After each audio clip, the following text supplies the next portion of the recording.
Bloomers and friends. Rev Kev coming to you from the Bloom office. It is election season. People are voting. It's happening.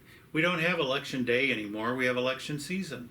And I know that there's this whole concept about, separation of church and state and so forth. And I want to say something about that. And then I have a couple of websites that you might want to look into. I want to be clear about the fact of separation of church and state, that bottom line is it does not mean that someone's spiritual experience, someone's religious convictions, someone's beliefs should have no effect whatsoever on the fact of what they're doing as an elected official.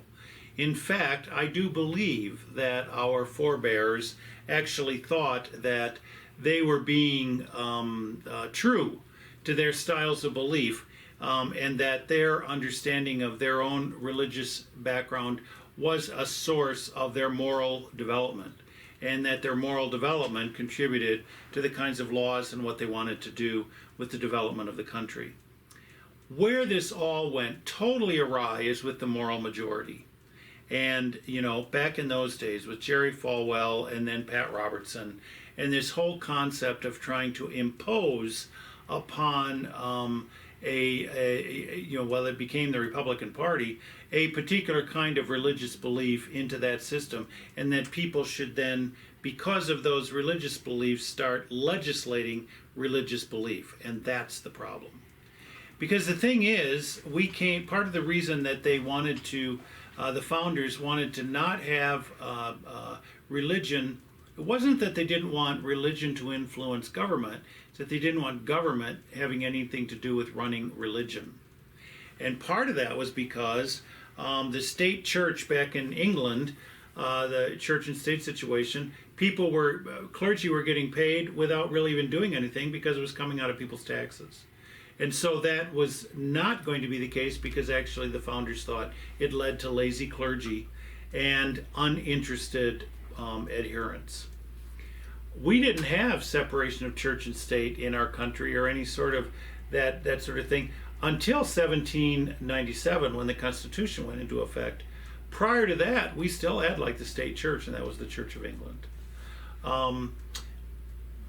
Getting forward, what happened is that it was understood that a person's religious beliefs would inform the work that they do.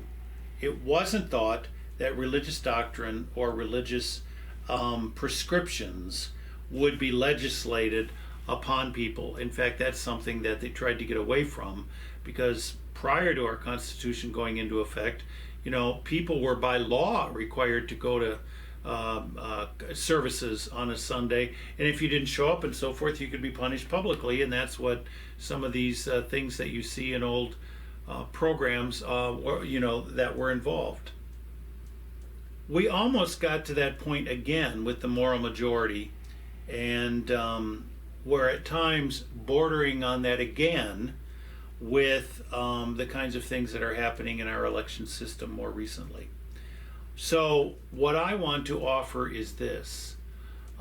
We can be influenced in our voting and in our understandings of how we approach election season by our faith.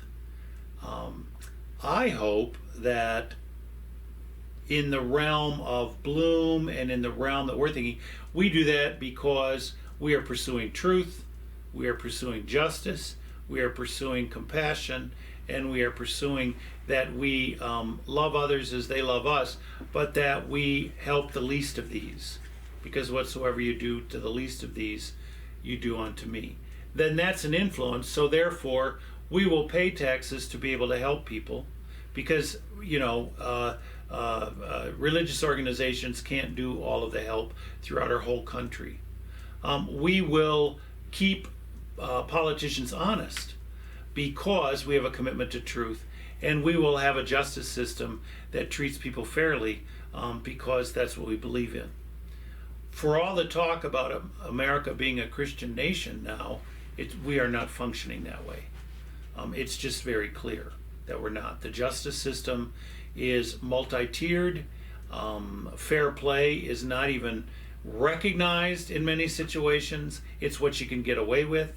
And it's just a clear understanding that people who are claiming to have some sort of moral or religious superiority because they ascribe to one or two particular tenets are actually failing in all the rest of any sort of Christian understanding of what's happening.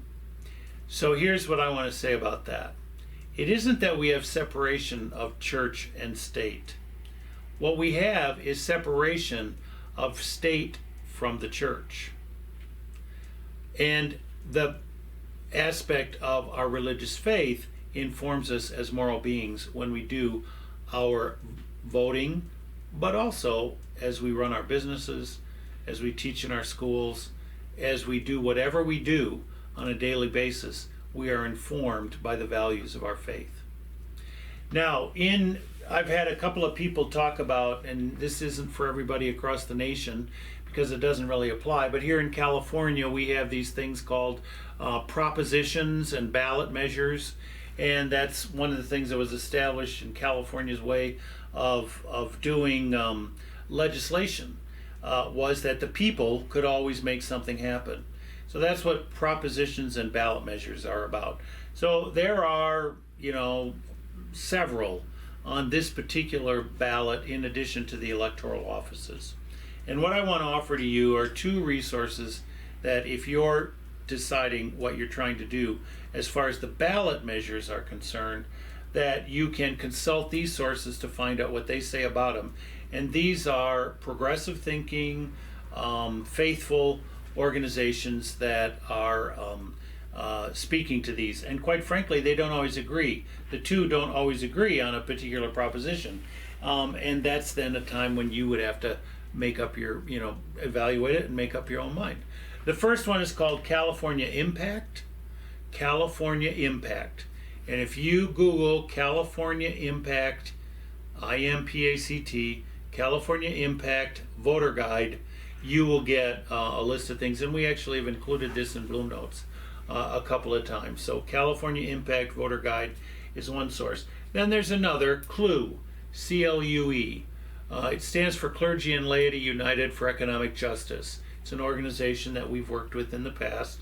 Not as active with it now, but the organization continues to exist, and they also have published a voter guide for the California ballot measures. And that is at, again, you can Google CLUE, C-L-U-E, voter guide, and it should get you to the spot. If you have any trouble with either of those, feel free to contact me.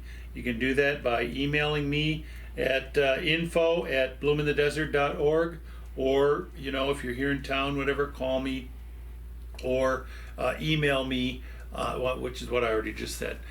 You can send that to us and send that to me, and I can help you find the right place. So, California Impact Voter Guide, CLUE Voter Guide. Hope to see you in worship this Sunday. I'm looking forward to the fact that Reverend Dr. Stephen Wales is going to be our preacher for Sunday. We're looking forward to the music that's coming forward from our music director, Ken Forney, and our Bloom Tones trio may have a special guest. So we hope that you will join us on Sunday on Facebook, around 10 a.m. and or follow up on YouTube a little later on when that's posted. If you are seeing this on YouTube, please subscribe and hit the like button and subscribe. We appreciate that very much. Hope to see you next time, and until then, please keep us in your prayers.